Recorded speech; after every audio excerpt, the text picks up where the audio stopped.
یعنی یہ سفر جو ایک رات کو مسجد حرام سے مسجد اقصی تک ہوا، اس کا مقصد نبی صلی اللہ علیہ وسلم کو اللہ کی نشانیاں دکھانا تھا۔ اس کی کیا وجہ تھی؟ یہ کیوں دکھائی گئی نشانیاں؟ اور یہ سفر کیا تھا اور کب پیش آیا؟ تجلیات نبوت صفحہ نمبر 139 پر آپ دیکھیے، اسراء اور معراج کی تفصیلات ہمیں ملتی ہیں کہ اسراء سے مراد ہے راتوں رات نبی صلی اللہ علیہ وسلم کا مکہ سے بیت المقدس تشریف لے جانا، اور پھر معراج سے مراد ہے عالم بالا کی طرف جانا۔ یعنی ایک رات میں دو سفر ہوئے، ایک تو مکہ سے بیت المقدس تک تھا اور دوسرا بیت المقدس سے پھر 7ویں آسمان تک۔ یہ واقعہ جسم اور روح سمیت پیش آیا تھا۔ اسراء کا ذکر قرآن مجید کے اندر اللہ تعالیٰ کے اس ارشاد میں آتا ہے، سبحان الذی اسریٰ بعبدہ لیلا من المسجد الحرام الی المسجد الاقصی الذی بارکنا حولہ لنریہ من آیاتنا انہ هو السمیع البصیر۔ پاک ہے وہ ذات جس نے اپنے بندے کو راتوں رات مسجد حرام سے مسجد اقصی تک کی سیر کرائی، جس کے گرد ہم نے برکت دے رکھی ہے تاکہ ہم اسے اپنی نشانیاں دکھلائیں، بے شک وہ سننے والا دیکھنے والا ہے۔ معراج کے بارے میں کہا جاتا ہے کہ وہ سورہ نجم کی 7ویں آیت سے لے کر 18ویں آیت تک مذکور ہے۔ یعنی اسراء کا ذکر سورۃ بنی اسرائیل میں ہے اور معراج کا ذکر کس سورت میں ہے؟ النجم میں، آیت 7 سے 18 تک۔ اور یہ بھی کہا جاتا ہے کہ ان آیات میں جو کچھ مذکور ہے وہ معراج کے ما سوا ہے، یعنی معراج کے علاوہ بھی ہوا ہے۔ واقعے کی حقیقت اپنی جگہ برقرار ہے کیونکہ اس کا ذکر قرآن مجید میں ہے، اور پھر تفصیلات نبی صلی اللہ علیہ وسلم سے صحیح احادیث کی روح سے ہمیں پتہ چلتی ہیں۔ اب بہت سی روایات کا خلاصہ کیا ہے کہ یہ کیا سفر تھا اور کیا نشانیاں آپ کو دکھائی گئی، تو ان کی تھوڑی سی تفصیل ہے، کیونکہ اس سفر کا اصل مقصد کیا تھا؟ کچھ نشانیاں دکھانا۔ حضرت جبریل علیہ السلام براق لے کر تشریف لائے، جیسے کہ پہلے میں نے عرض کی کہ آپ کہاں تھے؟ مسجد حرام میں تھے، اور ایک اور روایت کے مطابق حتیم میں تھے۔ یہ جانور گدھے سے بڑا اور خچر سے چھوٹا ایک جانور ہے جو اپنا کھر اپنی نگاہ کے آخری مقام پہ رکھتا ہے۔ اس وقت نبی صلی اللہ علیہ وسلم مسجد حرام میں تھے۔ آپ اس جانور پر سوار ہو کر حضرت جبریل علیہ السلام کی معیت میں، معیت کا مطلب ہوتا ہے ساتھ، اکمپنیڈ، بیت المقدس تشریف لائے، اور وہاں جس حلقے میں انبیاء اپنی سواریاں باندھتے تھے اسی میں براق کو باندھ دیا۔ پھر مسجد اقصی میں داخل ہوئے، 2 رکعت نماز پڑھی اور اس میں انبیاء کی امامت فرمائی۔ پھر جب جبریل علیہ السلام آپ کے پاس 3 برتن لائے، ایک میں شراب، دوسرے میں دودھ اور تیسرے میں شہد تھا، تو آپ نے دودھ پسند فرمایا۔ حضرت جبریل علیہ السلام نے کہا، آپ نے فطرت پائی، آپ کو بھی ہدایت نصیب ہوئی اور آپ کی امت کو بھی۔ اگر آپ شراب پسند فرماتے تو آپ کی امت گمراہ ہو جاتی۔ اس کے بعد آپ صلی اللہ علیہ وسلم کو بیت المقدس سے آسمان دنیا تک لے جایا گیا۔ حضرت جبریل علیہ السلام نے دروازہ کھلوایا، آپ کے لیے دروازہ کھولا گیا۔ آپ نے وہاں انسانوں کے باپ حضرت آدم علیہ السلام کو دیکھا، انہیں سلام کیا، انہوں نے آپ کے سلام کا جواب دیا، مرحبا کہا یعنی ویلکم کیا، آپ کی نبوت کا اقرار کیا۔ ان کے دائیں طرف ایک گروہ تھا، جب انہیں دیکھتے تو مسکراتے، یہ سعادت مندوں کی روحیں تھیں۔ ان کے بائیں طرف ایک گروہ تھا، جب انہیں دیکھتے تو روتے، یہ بدبختوں کی روحیں تھیں۔ پھر آپ کو دوسرے آسمان پہ لے جایا گیا، جبریل علیہ السلام نے دروازہ کھلوایا، آپ کے لیے دروازہ کھولا گیا۔ آپ نے اس میں 2 خالہ زاد بھائیوں یحییٰ ابن زکریا اور عیسیٰ ابن مریم کو دیکھا اور انہیں سلام کیا۔ دونوں نے جواب دیا، مرحبا کہا اور نبوت کا اقرار کیا۔ پھر تیسرے آسمان پہ لے جایا گیا، وہاں آپ نے حضرت یوسف علیہ السلام کو دیکھا، انہیں آدھا حسن دیا گیا تھا، آپ نے انہیں بھی سلام کیا، انہوں نے جواب دیا، مرحبا کہا، آپ کی نبوت کا اقرار کیا۔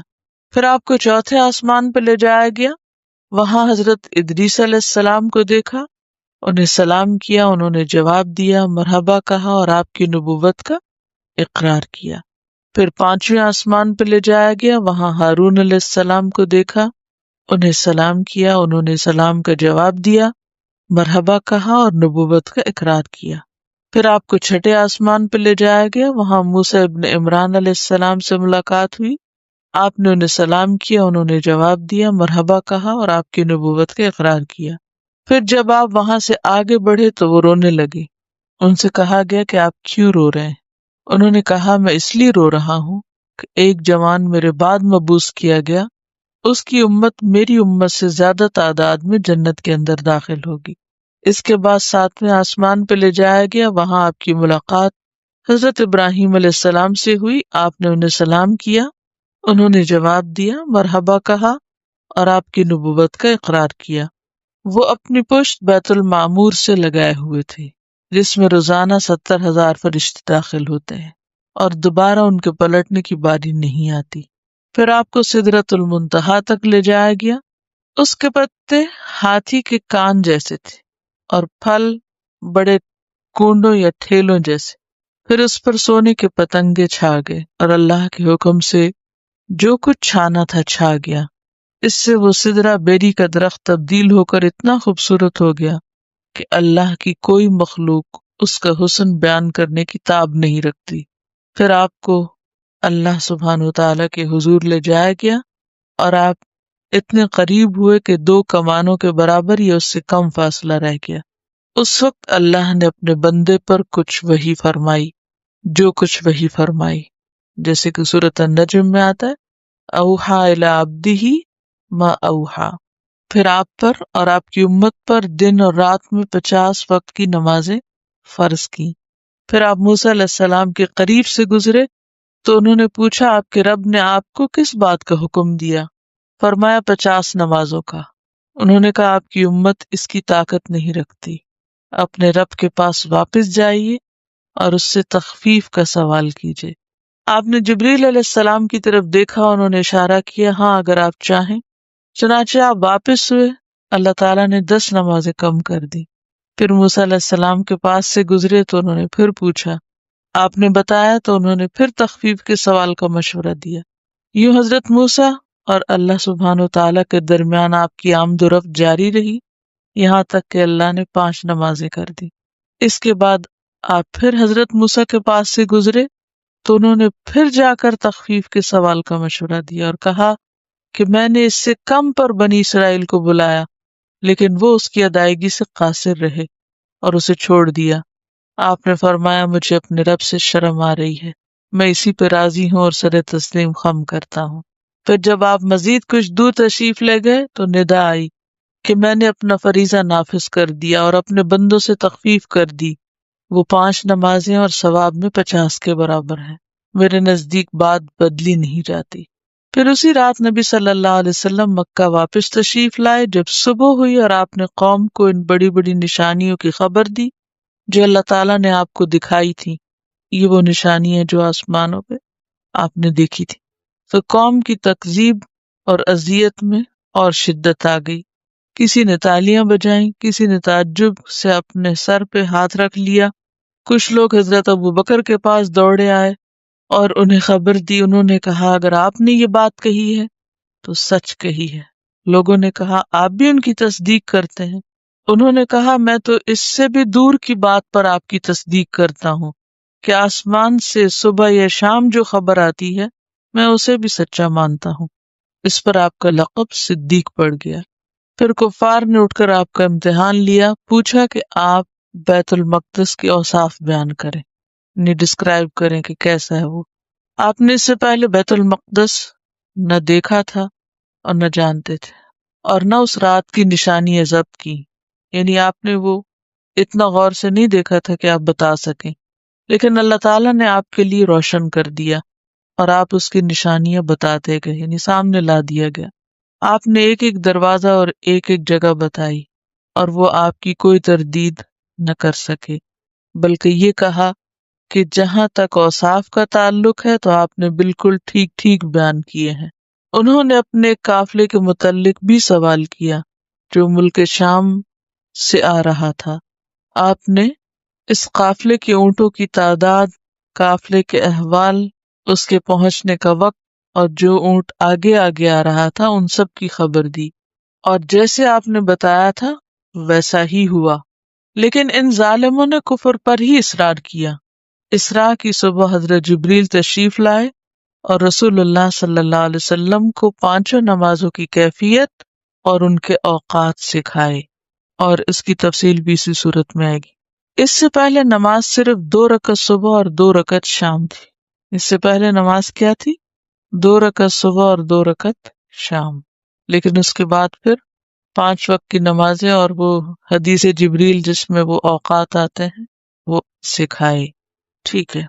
انہ هو السمیع البصیر، بے شک وہ سننے والا دیکھنے والا ہے، یعنی اللہ سبحانہ وتعالی لوگوں کی باتیں سن رہا تھا جب وہ نبی صلی اللہ علیہ وسلم کو جھٹلا رہے تھے، اور ان کے حالات دیکھ رہا تھا۔ تو اس آیت سے کیا بات پتہ چلتی، کیا سیکھا آپ نے؟ ایک آیت میں بہت کچھ ہے۔ غیب پر ایمان، سب سے بڑی بات یہ ہے کہ اگر غیب پر ایمان ہو تو ان سب باتوں کو سمجھنا کچھ بھی مشکل نہیں، کیونکہ بہت سے لوگ جو اپنے معیار کے مطابق ان سب چیزوں کو دیکھتے ہیں تو بسا اوقات انہیں بات سمجھنے میں مشکل پیش آتی ہے۔ وہ سوچتے ہیں کہ یہ کیسے ممکن ہے۔ اب دیکھیے کہ انسانوں نے اس دنیا میں رہتے ہوئے اب ایسی چیزیں ان 1400 سال کے اندر بنا لی ہیں، یعنی معراج کے بعد سے، کہ جس میں آواز کی رفتار سے چلتا ہے، اور اس سے بھی زیادہ سپیڈ کی کوششیں ہو رہی ہیں، اور اللہ تعالیٰ کے لیے کیا مشکل ہے کہ وہ روشنی کی رفتار سے یا اس سے بھی زیادہ تیز رفتار سے کوئی جانور پیدا کرے یا کوئی سواری بھیجے اور اپنے پیغمبر کو جہاں چاہے لے جائے۔ یا پھر جبریل علیہ السلام تو فرشتوں کے سردار ہیں، آپ دیکھیے عام انسانوں کی روحیں بھی جب مرنے کے بعد نکلتی ہیں تو ان کو بھی آسمان پر لے جایا جاتا ہے۔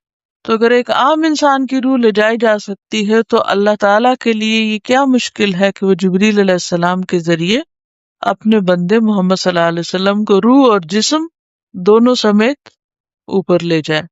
تو سبحان الذی اسری بعبدہ لیلا من المسجد الحرام الی المسجد الاقصی، پاک ہے وہ ذات، اور یہاں جو آغاز ہے کلام کا اس میں اللہ کی پاکی بیان کی گئی ہے، یعنی تم اگر اس بات کو مشکل یا محال سمجھتے ہو تو مشکل نہیں، کیونکہ یہ کسی انسان کا کام نہیں ہے، یہ کس کا ہے؟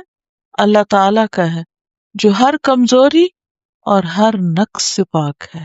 تو سبحان الذی اسری بعبدہ لیلا من المسجد الحرام الی المسجد الاقصی الذی بارکنا حولہ، اور یہ جو اس کے ارد گرد برکت کی بات ہے اس کو آپ پیچھے بھی پڑھ شروع ہوئی، اور مسجد الاقصی کی عمارت عبد الملک نے بنائی تھی، اور وہ 12th سینچری میں بنی تھی، اور اتنی خوبصورت ہے، ڈرینیج اتنا اچھا ہے کہ آج بھی وہ سامان جیسے لاتے لے جاتے تھے بالکل سلش نہیں ہوتا، کچھ نہیں ہوتا۔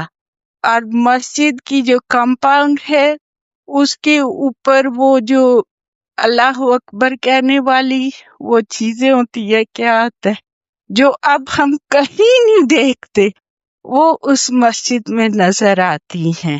جب امامت ہوتی ہوگی تو مائک تو نہیں تھے، لیکن وہ کمپاؤنڈ میں وہ جگہ جگہ پہ اتنی پیارا سا اونچا ذرا تختہ سا بنا ہوا ہے، چبوترا جی، اور جو وضو کرنے کی جگہ ہیں مسجد کے کمپاؤنڈ میں ہیں دور دور، وہ اب تک چل رہی ہیں سارے، اور وہ سنگ مرمر قسم کا پتھر ہے جو بہت پیارا ہے، زنگ نہیں ہے، کچھ نہیں ہے۔ لیکن جو حیرت والی بات تھی، حضرت سلیمان علیہ السلام کی مسجد تھی، ہیکل، اور بالکل نیچے ایک کنواں ہے جسے وہ کہتے ہیں یہاں ہیکل تھا، وہاں پہ ایک روشنی لگائی ہوئی ہے اور اوپر باربڈ وائر ہے جسے آپ ایسے نیچے جھانکتے ہیں، اور یہ عین مسجد الاقصی کی عمارت کے بالکل آپ سوچ لیں 3rd بیسمنٹ میں ہے۔ تو اس کے اوپر حضرت سلیمان علیہ السلام کی مسجد ہے، اس کے اوپر مسجد الاقصی ہے جو غالباً حضرت عمر نے بنائی تھی، لیکن ماشاءاللہ اتنی پیاری ہے، وہاں جا کے دل چاہتا ہے کہ واقعی ایسی سکون والی جگہ پہ آ گئے جہاں کبھی نہیں پہلے آئے تھے، برکت والی، وہاں پہ آپ کو برکت اور پیار اور سکون نظر آتا ہے، الحمدللہ۔ Masjid al-Aqsa is actually also very high ceilinged itself. The architecture, it's very old. It's something you won't see nowadays. It's made mostly of brown wood architecture that, mashallah, but this is stuff that you've never seen before, nor will you ever see. Like Auntie said, the women do pray in the Dome of the Rock Mosque, and it's made out of red carpet, and like there's gold painted in there and everything. And this is a few years back, we were still in high school. It was me and my cousin, so we didn't have the knowledge of where we were at. But still, it does have that feeling. You do go underneath a rock, and it's just this little room, yet it has so much history to it, and half the people don't even know. A lot of the Palestinians there aren't really allowed to even go into that mosque. It's mostly visitors that are allowed to be in that area also. Besides that, you walk down, there's a fountain in between the two masjids. This huge fountain that just overdoes everything between the two mosques, and you walk down, and it really isn't comparable to any of the masjids we see nowadays. My mom had told us it was made by jinns, which is something hard to believe because, well, it's something that people can't do nowadays. You can't do that with boulders and big trucks, and now to build up something like that, it is something that's out of our league completely. Inshallah, if anybody ever has a chance, it's something most definitely, either you go yourself or you take your children, to even just sit there, it's completely a different feeling. یہاں جن 2 مسجدوں کا ذکر ہے اس میں مسجد حرام کو بھی اللہ تعالیٰ نے مبارک کہا، اور پھر مسجد اقصی کو، اور مکہ بھی ایک مبارک جگہ ہے، اسی طرح ارض فلسطین بھی ایک مبارک جگہ ہے، اور پھر اس کے بعد دنیا میں ہر وہ جگہ بابرکت ہو جاتی ہے جہاں اللہ کا ذکر ہوتا ہے، کیونکہ ان جگہوں کو وحی الہی کے نزول کی وجہ سے اور پیغمبروں کے مسکن اور خیرات اور نیکیوں کی جگہوں کی وجہ سے یہ سب مقام ملا۔ انہ هو السمیع البصیر، بے شک وہ سننے والا ہے، دیکھنے والا ہے۔ اور اگر اوور آل دیکھا جائے تو نبی صلی اللہ علیہ وسلم کو وہاں تک لے جانا اور پھر آپ کی قیادت میں تمام انبیاء کا نماز پڑھنا، یہ اس بات کی علامت ہے کہ باقی شریعتیں اب منسوخ ہیں اور آپ صلی اللہ علیہ وسلم آخری نبی اور امام الانبیاء ہیں، اور آج کے بعد تمام دنیا کے لوگوں کو ہدایت کے لیے نبی صلی اللہ علیہ وسلم اور آپ کی طرف بھیجی ہوئی کتاب قرآن مجید کی طرف رجوع کرنا ہوگا۔ اور اس اعلان کے لیے سب سے موزوں اور مناسب جگہ یہی تھی، یعنی یہ ایک طرح سے اعلان تھا کہ اب قیادت نبی صلی اللہ علیہ وسلم کے پاس ہے اور آپ کی امت کو یہ مقام دیا جا رہا ہے، امتاً وسطاً لتکونوا شہداء علی الناس، اور مکمل ضابطۂ حیات قرآن حکیم کی شکل میں آپ کو عطا کر دیا گیا، جو رہتی دنیا تک کے لیے اللہ نے اس کی حفاظت کا ذمہ خود لیا، محفوظ رکھا،